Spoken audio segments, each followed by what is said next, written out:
Salut à tous, c'est RM. Aujourd'hui, une vidéo sentimentale, introspective, qui va revenir sur mon ressenti vis-à-vis de quelques jeux 3DS. Tandis que je continue encore aujourd'hui de découvrir plein de jeux sur cette machine, je perds pas espoir un jour de vous proposer un classement, je voulais revenir sur des expériences plus lointaines qui m'ont laissé une trace à l'époque où la console était encore dans l'actualité. C'est pas mes 3 jeux préférés, mais c'est 3 jeux qui m'ont marqué.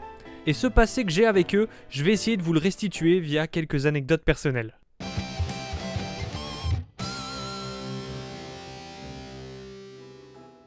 On commence avec du pas très original, mais promis, les 2 jeux suivants, on n'en parle pas souvent.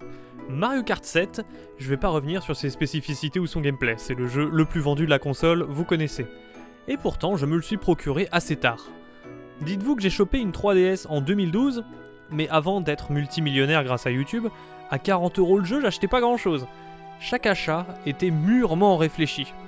Je prenais que ceux que j'étais sûr d'adorer très longtemps, comme les RPG.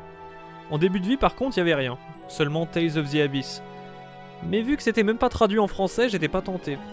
Au fur et à mesure des années, j'ai testé quelques jeux par-ci par-là, Professeur Layton et le Masque des Miracles, Pokémon X, Zelda A Link Between Worlds, Theater Rhythm Final Fantasy, mais je jouais rarement à ma 3DS en vrai. J'étais surtout sur console de salon, sur Wii avec sa rétrocompatibilité GameCube, sur PS4 avec Bloodborne et The Witcher 3, ou sur PC avec Hearthstone. Malgré tout, je continuais de côtoyer des sphères N-sex sur internet, et j'entendais de plus en plus les gens faire les éloges de la 3DS et de son riche catalogue. Mais moi, vu que j'y jouais très peu, j'ai un peu culpabilisé. Est-ce que j'étais pas en train de passer à côté de titres cultes ? Pourtant, rien ne me tentait. Alors j'ai commencé à me renseigner, et j'ai réalisé que ça faisait longtemps que j'avais pas fait un Mario Kart. Donc j'ai acheté le 7. Mais comme je m'en doutais, le joueur que j'étais à l'époque l'a vite torché. Dès que j'ai eu toutes mes coupes en or, j'avais plus l'appel d'y revenir. En 2016, j'étais encore étudiant, et je m'apprêtais à faire un semestre Erasmus aux Pays-Bas, à Rotterdam. Je cherche une colocation, et je prends rapidement conscience que je vais devoir voyager léger. La PS4 et la télé, on oublie. Ça tombe bien, la 3DS était compacte, et c'était le bon prétexte pour me rapprocher d'elle lors de mes futurs trajets en train, ou mes moments de solitude. Mine de rien, j'étais assez occupé là-bas. C'est trop bien les études à l'étranger. Tu rencontres des gens de plein de pays, ça te rend plus social. Je recommande ça à tous les étudiants qui m'écoutent. Et malgré tout, il y a des soirs, t'as quand même envie de chiller chez toi, au chaud, une console dans les mains, avec un pote sur Skype. Oui, Mikox, c'est de toi que je parle. Ouais, peut-être, mais avant, il aimait bien jouer à Mario Kart 7 en ligne, donc il m'a converti ce taré. Tiens, allez, elle est où ta maman? Elle est où ta maman? Putain! Elle est où ta maman, Harry, hein? Elle est morte! Résultat, on jouait régulièrement ensemble et ça a donné lieu à des parties d'anthologie. On vivait les courses tellement intensément qu'on en hurlait. Parfois, il y a même mon proprio hollandais qui rentrait dans ma chambre pour savoir si j'allais bien ou si j'étais en train de me faire égorger. On est devenu dingue de la jungle Dino Dino après qu'un adversaire en ligne semblait altérer la matrice de la RNG pour que cette course tombe à chaque putain de fois. Course suivante. La règle veut que Brossower prenne tout le temps la jungle Dino Dino. C'est ça. Attention!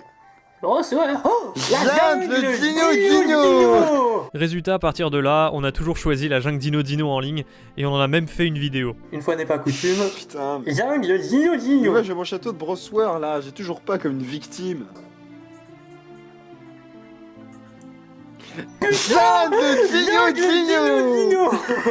Je vous ai dit, la RNG dans ce jeu. Si on retombe sur la jungle, je Ah me bah. balade. Je crois qu'ils en ont marre de la jungle. Je Ils sont me de moins en balade. moins nombreux. Je me balade à poil dans le centre-ville de Nantes.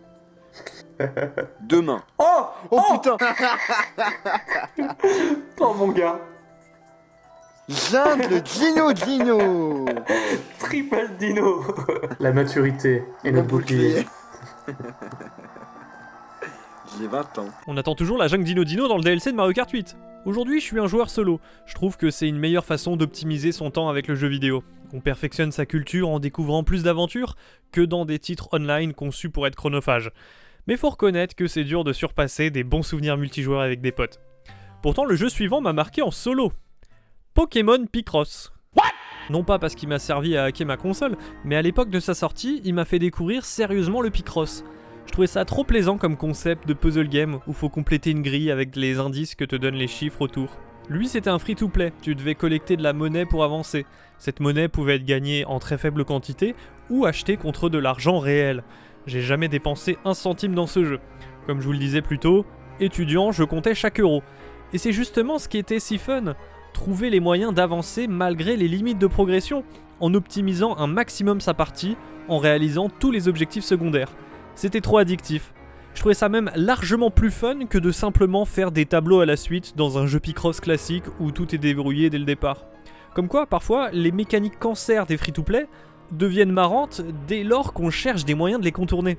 Je trouve ça marrant de contourner les règles, je suis un vrai rebelle de la société en jouant à Pokémon Picross. Comme je vous disais au début, avant j'étais surtout en quête de grandes aventures sur mes consoles, et le plus souvent c'est les RPG qui offraient ça. Le premier gros RPG exclusif qui a fait parler de lui sur 3DS, c'était Bravely Default. Sur l'eShop, un mois avant que le jeu sorte, ils ont publié une démo, et cette démo elle m'a impressionné. Je me demande si c'est pas la première fois que je jouais à une démo où on pouvait sauvegarder. Elle proposait un scénario à part, c'était pas une portion ou le début du jeu principal, t'avais une zone en accès libre et différentes missions à compléter.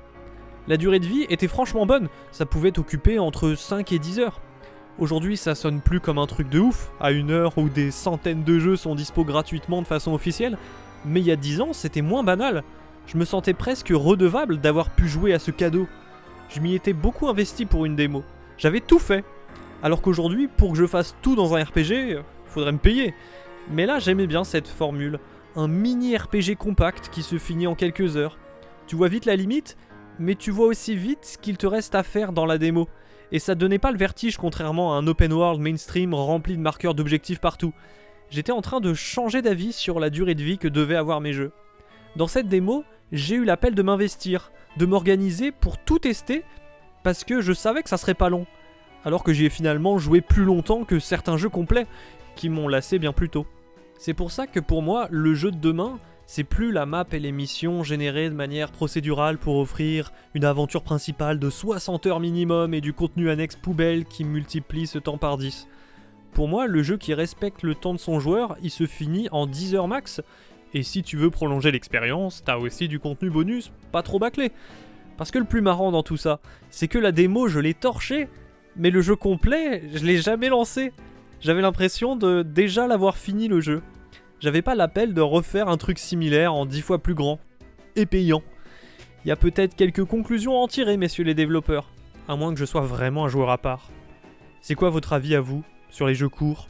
Bon, entre un free-to-play et une démo, j'ai conscience que ça fait un peu la sélection du clochard, mais c'est pour ça que je trouvais ça marrant de vous en parler. Ces 3 titres m'ont fait apprécier le jeu vidéo autrement, grâce à un facteur qui était externe au jeu. D'un côté, c'était le fait de jouer avec un pote, en se créant de nouveaux délires.